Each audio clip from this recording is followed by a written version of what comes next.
In this video I want to make a very short introduction to a new feature that GitHub published some days ago. This feature is called Codespaces. This feature is now in a private beta that is only available for those developers that requested the access some weeks ago. So I am one of them. So I want to show you some interesting things regarding this new feature.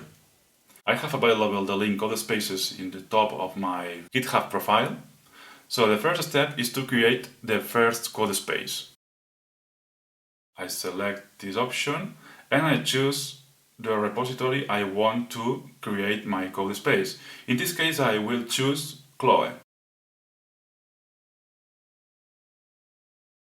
Now GitHub is initializing the container running a base image with the environment necessary to run Go applications. Now the container is running and all the ID or environment is running on top of this Docker container. Here we have our code. We can browse and edit the code like if we are using the Visual Studio Code in the desktop version.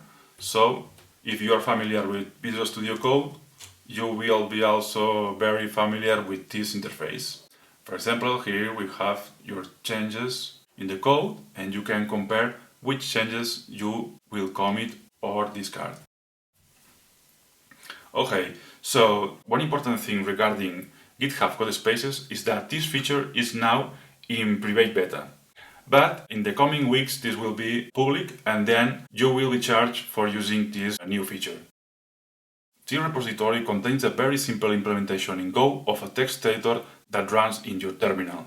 So no graphical user interfaces and X11 libraries are needed to run this application in a terminal. So we can run this application just by typing go run dot. Here you can see how Go is downloading all the dependencies needed to compile and run this application. All the dependencies are saved in the Docker container. That means if I close this codespace and then I open it again, I will reconnect to the same Docker container with the same persistent file system. Okay, I can navigate through the file system of this file browser and also the mouse events works fine. With the terminal, we can check all the resources we have available in our Docker container. We have 64 GB of persistent disk space, 4 GB of RAM memory, and the CPU is an Intel Xeon with 1 core.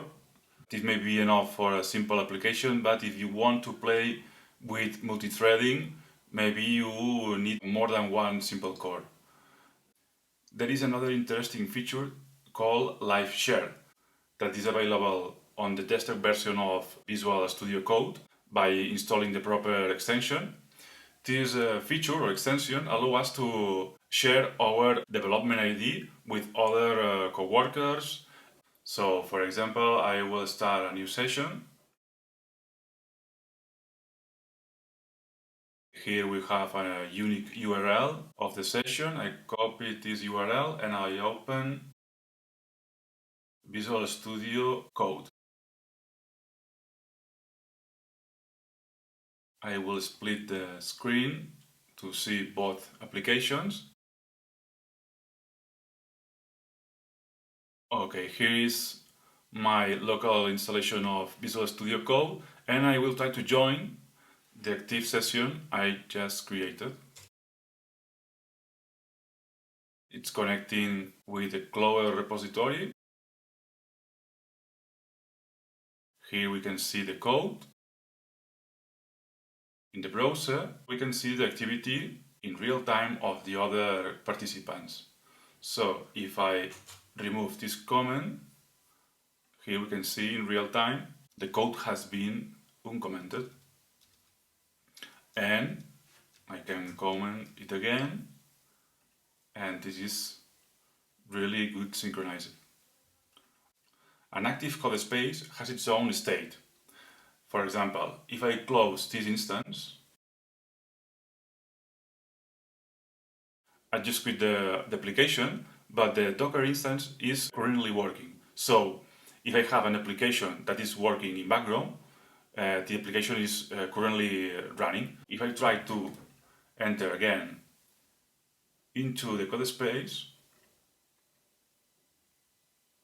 I'm expecting to see the same state in the last time. Okay, here it is.